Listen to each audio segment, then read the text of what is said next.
ఊరిలో పుల్లయ్య అనే వ్యక్తి ఉండేవాడు.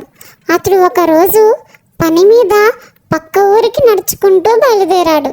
ఎండ ఎక్కువగా ఉండడం వలన కొంచెం దూరం నడిచేసరికి బాగా అలసిపోయాడు.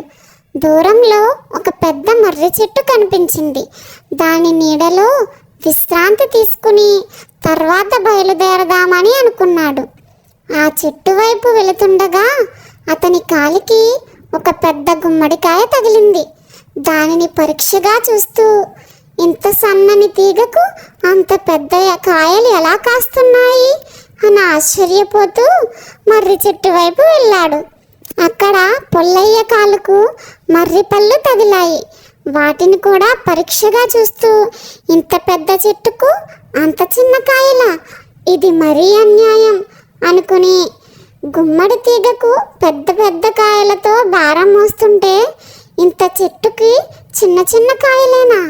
అదే నేనే దేవుడిని అయితే గుమ్మడి తీగకు మర్రికాయలు, మర్రి చెట్టుకు పెద్ద పెద్ద గుమ్మడికాయలు ఇచ్చేవాడిని అనుకుంటూ చెట్టు నీడన నిల్చున్నాడు. ఇంతలో గాలికి మర్రి చెట్టు కొమ్మలు కదలడం వల్ల మర్రి పండు అతడి తలపై పడింది.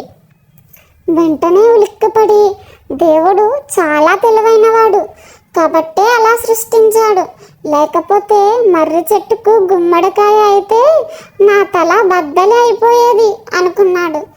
దేవుడిని తప్పు పట్టడం నా అవివేకం అని అనుకున్నాడు.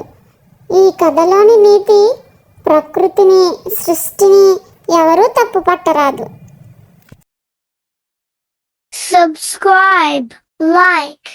Thanks for watching.